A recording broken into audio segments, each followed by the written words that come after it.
Hello, everybody. This is Victor here from Trend Following Trading for Beginners, and here's my weekly update on my sample trading portfolio coming up next.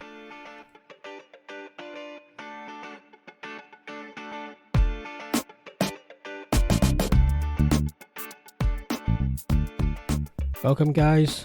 Welcome back for another episode of my podcast. Yes, last week has been relatively volatile, and I think the whole market went down to almost like 2,000 points, 1,500 to 2,000 points. Basically, the scale of spread of COVID-19 and number of people getting infected, and also spread within Europe as well, and UK is talking about some sort of localized lockdown, which I'll go into a little in a minute. So on Monday, basically the US Dow Jones gone down like 900 points initially, but end up only down 650. But Tuesday the downward pressure continued down 220 20 points, and then Wednesday and almost 1,000 points, 950, and then on Thursday is a bit of a catching up, catching its breath, and up at about back up 140 points. In 5 days went down to initially down 300 odd points again, and but there's some late trading already, and then the Dow Jones basically end up minus 150 160 points. So overall the whole week is up and down, mini down, only one update, and it's like very volatile. Even on down day you can go up like 200-300 points, and you can jump down another 500-600 points and 900 points, that kind of thing. So for it's good for day traders, but it's not very good for trend following as well as I'm concerned. Short-term systems, you probably same as last week, is already catching the downward pressure. Depends on which system you actually use, how you catch the trade. But I think it's definitely a good day for day traders. All this volatility, I think they love it, and I hope they make lots of money. But as far as I'm concerned, those are the two only chicken feet, because I think the main trend is no matter who is going to win, I think there's go big hoo-ha coming back in the next couple of years. So in general, just like the emphasis is what the market is basically saying on a year that is general election. The market normally would not go down that bad, and on this front, even with the pandemic, right in front of the U.S. election, we have Nasdaq and S&P 500. I believe already make new high. Dow Jones hasn't. It's basically try to go with like a two tops formation at the moment, but it's not making new high at the moment. So basically, general election or not, I think next year, when the second year when the new government comes in, respective Joe Biden, a new Joe Biden government, or a second round for more 4 more years of Donald Trump's. I think next year definitely going to be an issue with basically the U.S. as well as the rest of the world is not doing particularly well because of the pandemic, and then that is basically going to be quite tough. The one thing though for the U.S. election, which I'm looking at it on YouTube quite a lot, and I'm from outside U.S. I'm in UK, and just look at the people last push to get the votes, both Joe Biden and Donald Trump's, and just look at the people gathering around them. It's like you see Joe Biden's people's a lot less gathering because they're doing a lot more social distancing, and they're wearing masks and so forth. But you look at Donald Trump's one, it's much more packed, and then sometimes some of them are wearing masks, and most of the time they don't. And so I just basically, either way, I think the gathering basically, I know these two candidates try to get more votes, but this push for all these rallies and gathering for people definitely is good to make more upsurge of COVID-19 cases, and it's not going to help anything at all. And next year, I think whatever happens, people will start looking at the economy, how the government can help the general public, so to speak, and the economy. And it won't be surprised we have a couple more stimulus happening, and U.S. Basically Fed just go print more money, and the amount of money that is in the red, rather than the 7.5 trillions or whatever deficit, is going to be another couple of trillions. I think that's what the new stimulus is been agreed next couple of months, maybe next week, I don't know, and then probably some more extension. But at the end of the day, the U.S. government and the government around the world can only do so much they really need the vaccine to, and also have the policies in place to help people to get back to work, get the economy up and going. But the aftermath is going to be quite bad, and we think 2007, 2008 was bad. I think this one will probably, I don't know, 10 times worse. And I just hope things not going to run too badly, because people get really desperate things happens, and this is why populism's happening here. We got Donald Trump's being elected in basically in the US, and then some of populist governments in Europe as well. It's not going to help, and now UK also got into lockdown as well. So the way that UK try to control the spread of virus don't seem to be working, with localized restriction, as a grading, gradual restriction, not seems to be helping. So on Saturday, suddenly the Prime Minister in UK said there will be a lockdown from Thursday coming for a month. And what fascinating things as well is in UK, I think the Prime Minister UK is very furious, so is the cabinet, as far as I understand from the news, because this lockdown news came out on Saturday, but apparently it's already leaked out on a Friday evening, and the Sky News in UK starting to reported it. And so I think the government is not very good keeping secrets, but I think also inside the cabinet, some people is leaking it, because I don't think they are that happy with the lockdown. But in general, it's very difficult for any countries. In China, they basically put people under lockdown relatively quickly. There was a lot of YouTuber or Chinese YouTubers, say what the hell is going on, and then they were quite frustrated and angry what the Chinese government has done. But overall, I think they should be thankful. What they have done is, I know it's very draconian, forcing everybody to stay at home and so forth.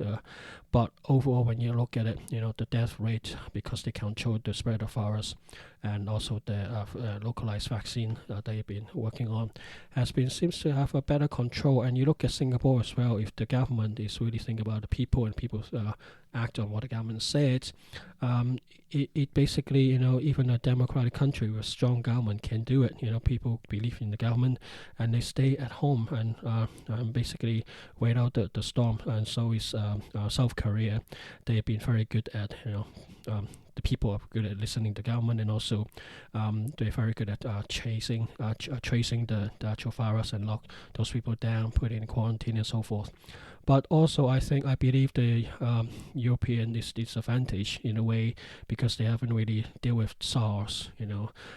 What happened back in 2003, really scary for the Asian countries. So if that is saying have gone through one experience, they sort of much more forward thinking on how to handle the virus, but the rest seems to be having that thinking. So basically, this spread of virus is not going to help anyone. So but at the moment, nobody's thinking about it.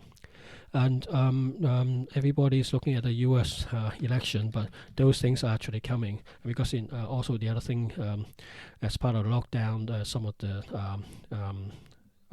policies like UK government is putting down is like your mortgage payment is going to they already delay, I think, extend the mortgage payment holiday, so you don't have to pay something for like 6 months. I think they extend that scheme for another 6 months.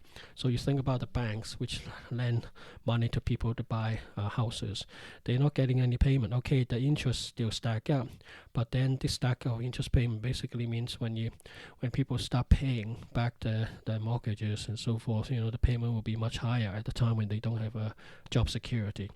And then the banks basically need support from the government, otherwise they might even go under. And what about the council taxes, local taxes, the people cannot pay because they don't have a job, so to speak. And the government couldn't really push them because they know people can't pay because they don't have a job. And it's going to be difficult. And also, of course, the local taxes, including, retail shops and shopping centers and stuff, they pay quite a lot of taxes to local government and go like centralized government. And so the government is the UK anyway. I think the same thing for rest of the world, especially US as well. Just basically printing a lot of money but not getting a lot of tax receipt coming back in because the economy is not doing well. So all this will come home to roost, and that's one of the reasons I think Well, I said it before. Warren Buffett basically got out the banks, that kind of things. I think this you think 2007, 2008 is bad. I think what is coming in the next few years when people realize in order to settle, this will be worse than probably 10 times because it's affecting so many people all at once around the world. And US especially because been borrowing heavily, deficit spending for many years and hardly any savings. Europe is not doing any better. So I think these two basically quite difficulty for them to come back out. But in Asia, people, just Asians, people more inclined to save some money. So more quickly they got money in the bank, so to speak, and they also buy more gold. So their country, the government probably can recover much quicker, and then basically it will shows up in the stock market. So I personally feel that there will probably be some couple of two-tier systems coming through. The European index still sort of bumbling at the bottom when the Asian countries and the economy sort of slowly recovering with China pulling out first. So these things about U.S. and China trade war, because China is trying to overtake economy-wise, maybe some of the technology as well over U.S. I think this year is going to be a lot more impacting because basically the pandemic, China pulled out first, and then get back on its feet first, and Europe and so is US is taking a long time to recover. I think the basically the GDP, the growth of the economy will definitely get closer. So I won't be surprised when the next at the end of next year, they actually look back in the GDP. US is not growing, or it's going down like 10% or 5% or something. But China is going up 1 or 2%. It's just the disparity. Probably instead of like before maybe 30% or 40%, now maybe 20 or up to 30% or something.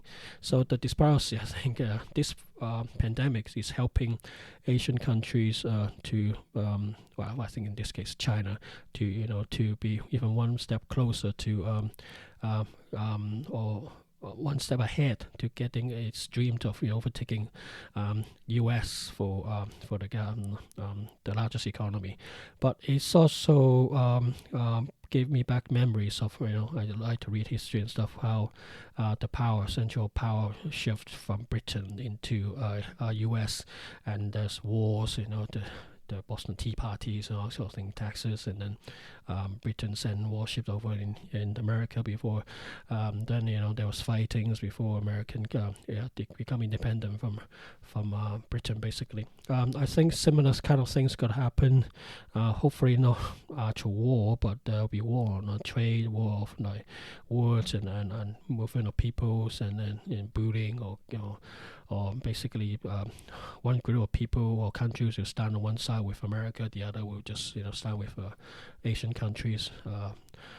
So most likely maybe with China or something, and then it just basically there are just lots of fights in terms of words and money and trade wars kind of thing.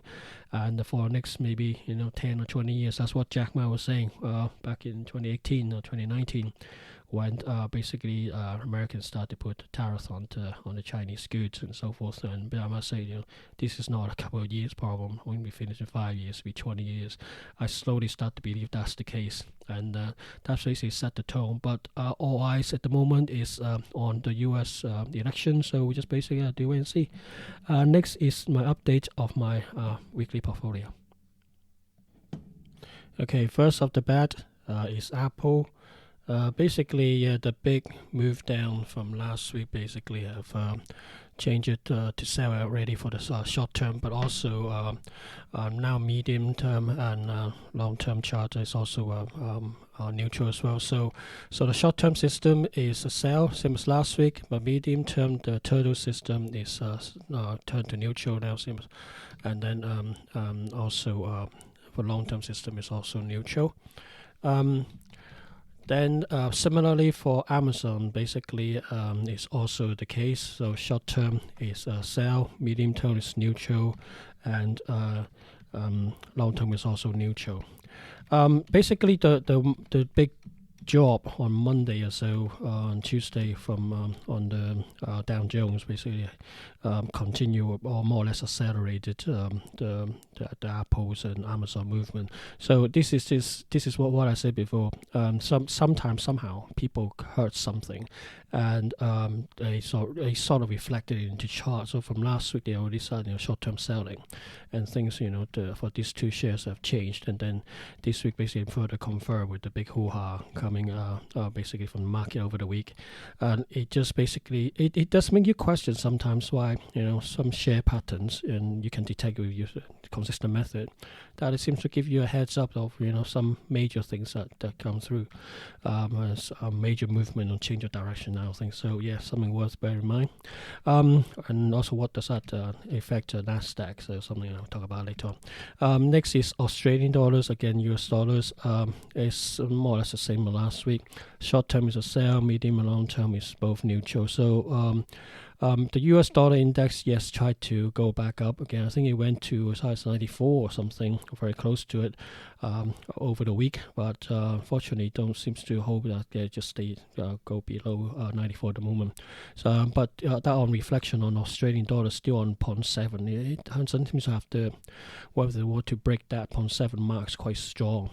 So Australian dollars is basically staying there. So it just basically show you no matter how much US dollars index moves, it overall I think the market knows that there's more stimulants coming in, so it's just a negative for the US dollars, and I think the big 100 marks for US dollar index I think is gone, and it's just struggling even to stay around the 94 areas.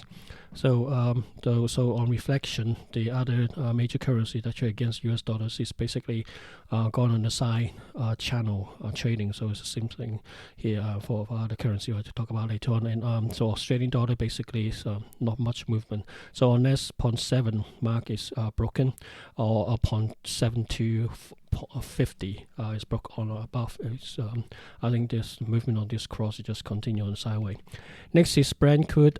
Short term, medium term is a sell. So it's WTI crude oil as well. So it's sell across the board. So this basically show the crude oil basically for this week anyway is if you look at the charts of this the Brent crude and WTI crude oil, you can see the slow topping and having challenges try to stay above the 200 moving average, and now this week they just come down. Basically the scare is the pandemic.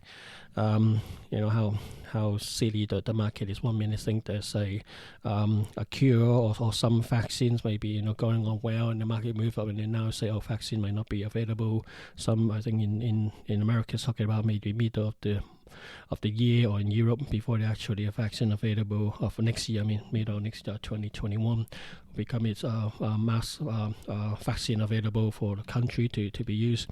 So then the Brent crude oil basically took a dive on last week, and also of course the general market took a dive as well. So but for me anyway, I think this is if my view is correct about US dollars strength is weakening. I think Brent crude oil and WTI is going to be this downward move will be limited. So just watch it. I don't think it'll be going down that much, because at the end of the day, crude oil consumption, yes, definitely lower than before the pandemic. However, countries are start coming back out from the shell, so to speak, in Asia, definitely.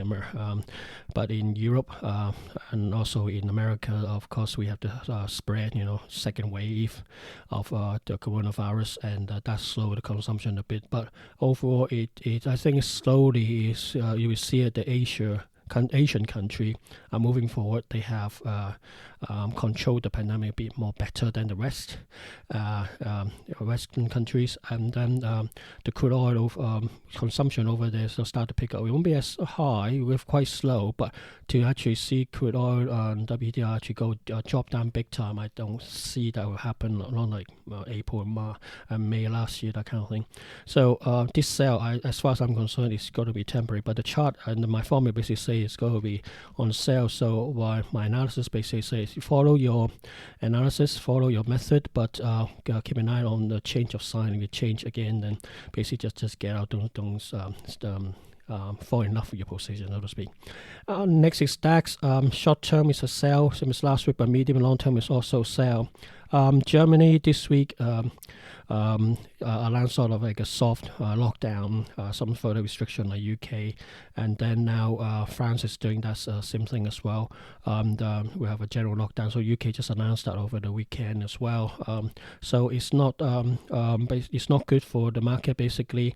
The second lockdown, it's going to hurt businesses because they need to stay open, even with the restrictions in place, even they are allowed to open, because a lot of it is on very thin margin, 20-30%. When you have capacity down to like 50% only because social distancing, a lot of restaurants and pubs and so forth, businesses just couldn't stay open. It's going to be a 4th lockdown, but this time it's happened again because of spread of coronavirus. I just wonder how good it is to the economy. So basically the chart basically on DAX basically showing that up as well. So that's a problem.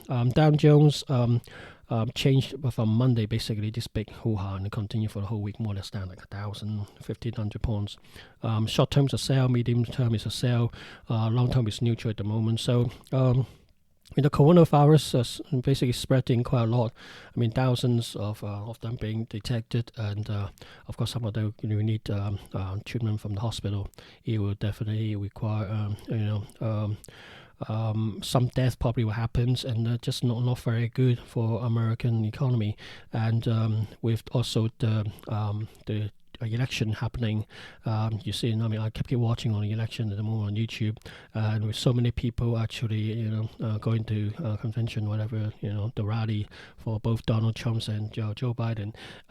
There's when large number of people gathering, there's a high risk of spreading of coronavirus. So I think, I hope USA doesn't have to do a second lockdown like the European does, but it's basically the spread of coronavirus is not going to stop until I personally believe on this that there's some vaccines available and mass vaccination available. The spread is just going to continue, and it's not going to be good for the economy.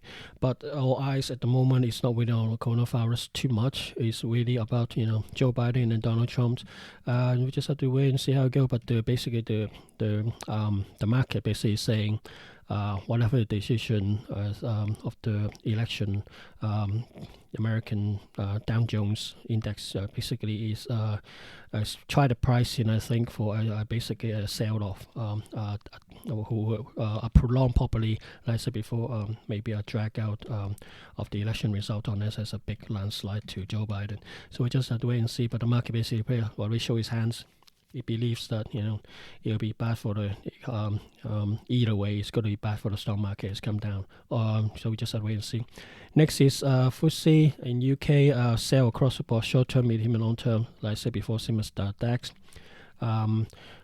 It basically, same as Germany and France, UK have taken decision to go lockdown.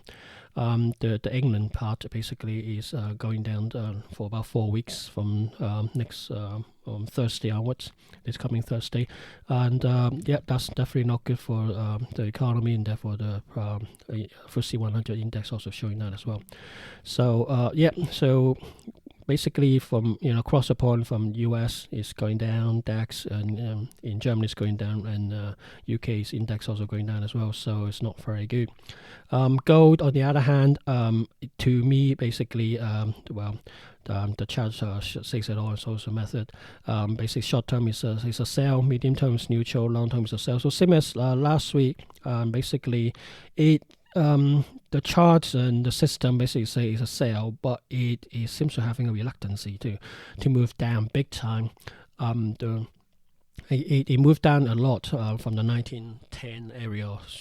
Tried to the price of gold tried to stay above 1900, but then of course on Monday when the big sell-off in Dow Jones, this dragged gold price and silver price down as well, both.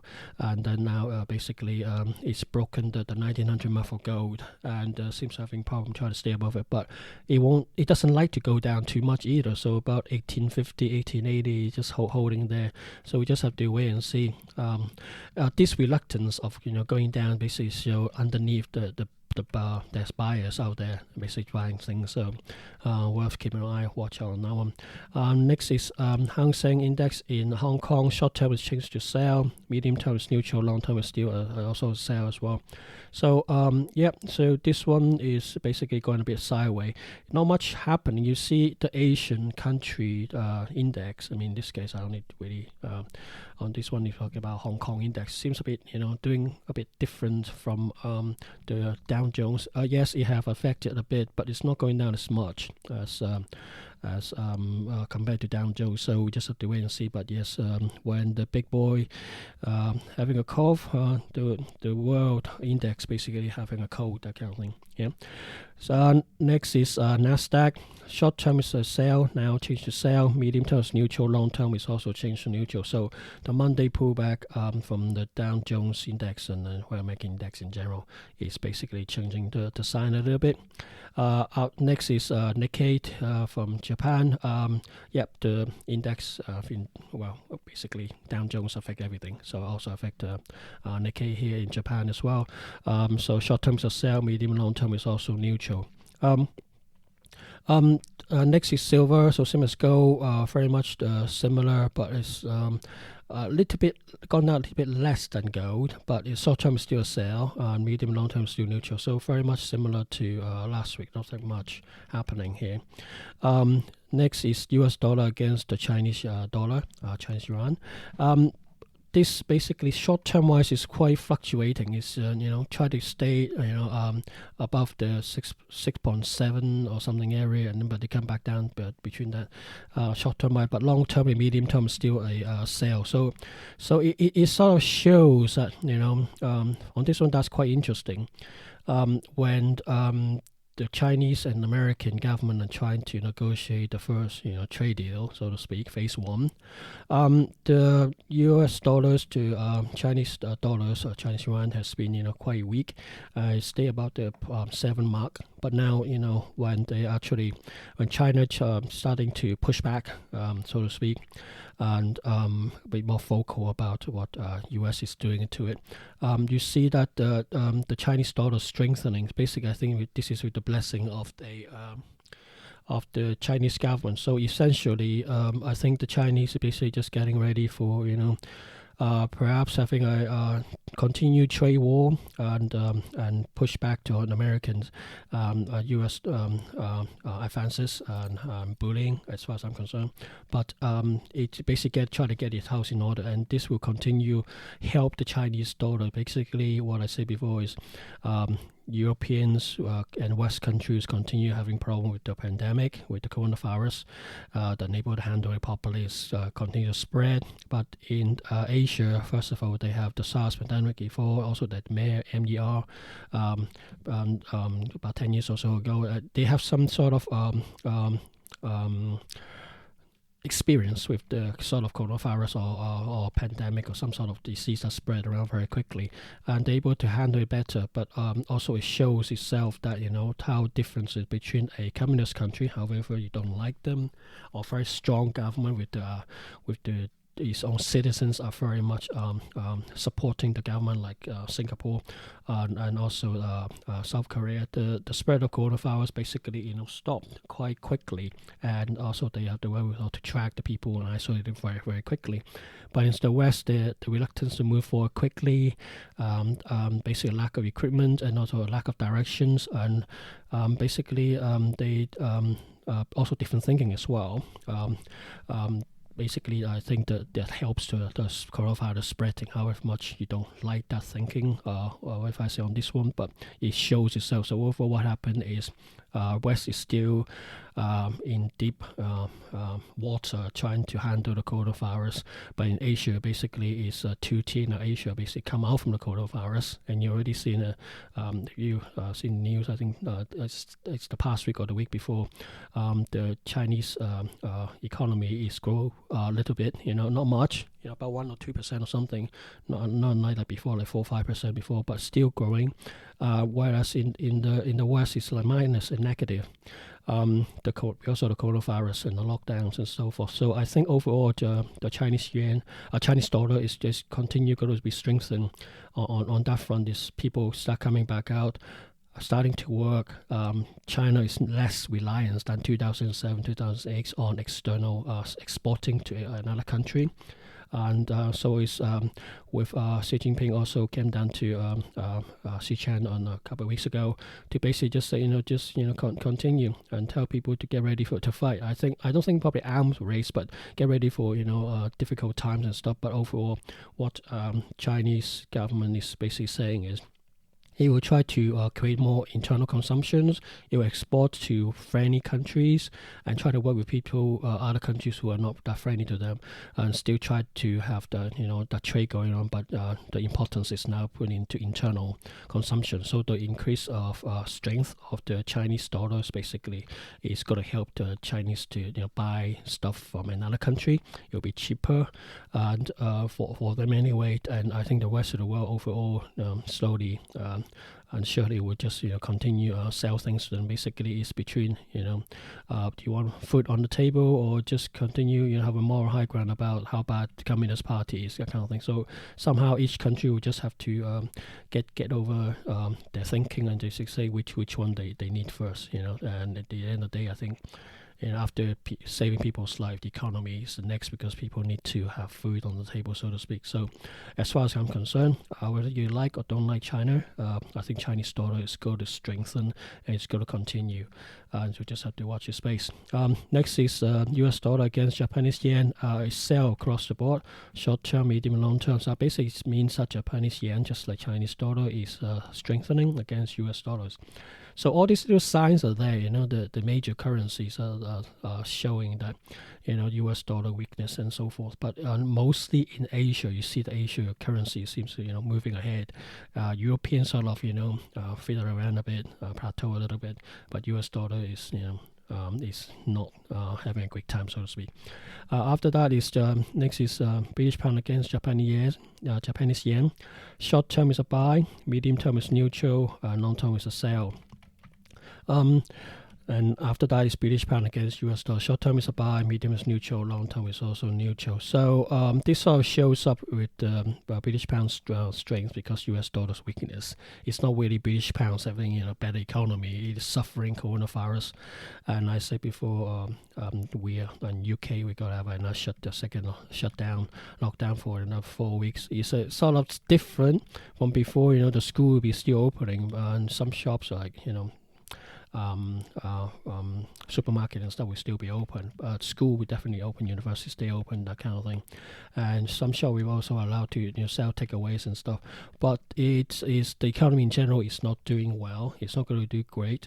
But because US dollars is weakening, so it's sort of like showing strength in the British pound. But as far as I'm concerned, the British pound, just like euro, is sort of like it's there plateauing, but it's not really moving up much. The Asian currency is gaining strength, so to speak. Next is Bitcoin. Basically, all those people who have followed me and got into Bitcoin like 3 weeks or so ago, continue having a good day. Short term, medium term, and long term is still buy. So basically, you have once it's broken the 11,000 marks, basically now it's 13,000 and so forth. It's still not moving up relatively quickly, but it does show its strength. So we just have to stay on course and hope we go to the moon. Let's see how it goes. Next is iShare TLT. Short term is a sell, medium term is neutral, long term is a sell. Last week I sort of raised a little question marks. I mean, there was a fluctuation moving up and down with the with the big down week, so to speak, for U.S. Equity and indexes. You have thought TLT will bounce very quickly, but it didn't, and it sort of stayed below the 200 moving average on Friday. So it's just sort of still, I'm scratching my head, with the Dow Jones down like, a 1,000 bond, a bit more this week. TLT is having, the bond. The bond TLT ETF seem to having problem try to go back and stay above the 200-day moving average. So either the bond market is telling us something, or the stock market is telling us something. So I'm just continue watching, because it's supposed to inverse. When the bond market price increases. And basically, it's saying that the equity market is having a bad day. So at the moment, equities market is having a bad day last week, but then the TLT equity for the bond ETF don't seem to be having a good day either. So it just be scratching my head at the moment. Something a bit worthy to have a look at, just to watch out.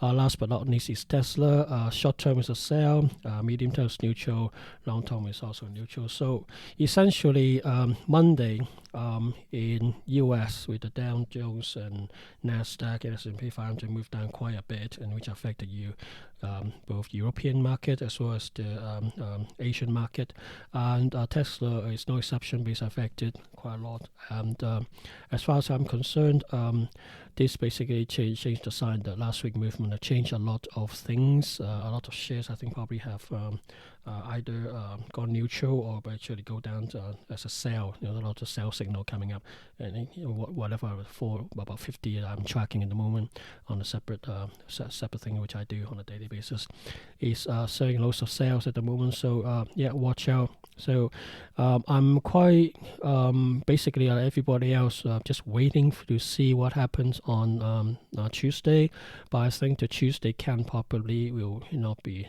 sufficient actual result, because there's a lot of vote by mail, so to speak, and some states, as far as I understand, in US will count on the day. Some will already start counting, and because quite a lot of people are voting by mail this time because coronavirus.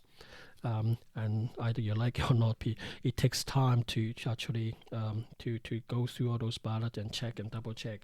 So I think on the day itself, the actual result might not be, the election result in US might not be that accurate or that ready, so to speak, and this basically dragged down at least a couple of days.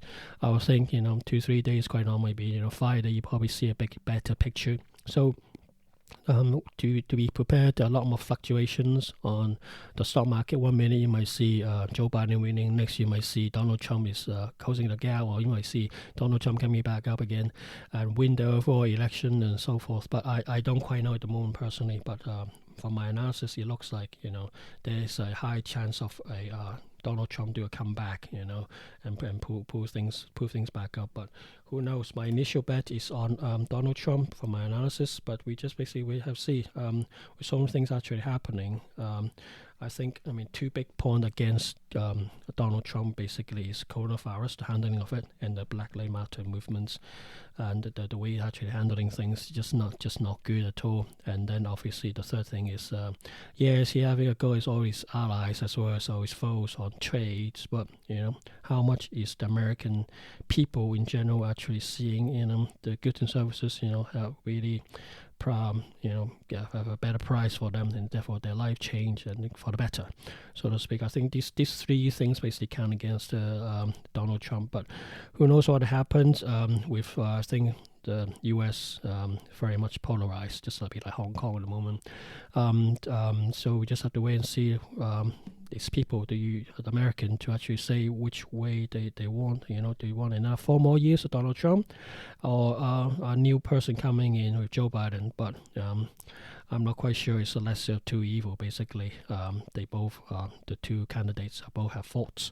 And I'm just looking on the sideline and just have to wait and see. But one thing for sure, with the CME group of changes in volatility count and so forth, and there will be a lot of fluctuation, volatilities during trading hours and also after trading hours, that kind of things. And we just have to watch out. So, but for me, for for long-term trading, this is I just have to basically check my result and my analysis every day, that kind of things, and check the end of day close price every day, making sure that I don't skip them.